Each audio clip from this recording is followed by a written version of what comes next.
আমাদের জেলা প্রতিনিধির পাঠানো তথ্য পটুয়াখালী জেলার দুমকি উপজেলায় মুরাদিয়া ইউনিয়নের ২ নম্বর ওয়ার্ডের বাঁধ ভেঙে অসংখ্য জমি ক্ষেত প্লাবিত।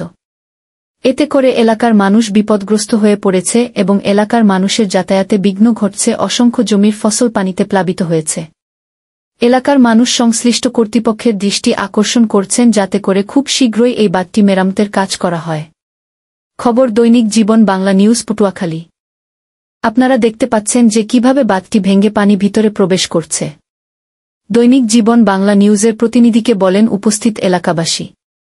এই সড়কটি জনসাধারণের চলাচলের একমাত্র মাধ্যম।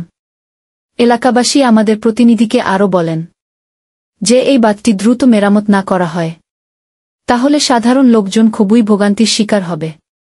তাই এলাকাবাসী সংশ্লিষ্ট কর্তৃপক্ষ ও পানি উন্নয়ন বোর্ডের দৃষ্টি আকর্ষণ কামনা করছেন যাতে অতি দ্রুত বাঁধটি মেরামতের জন্য পদক্ষেপ গ্রহণ করা হয়।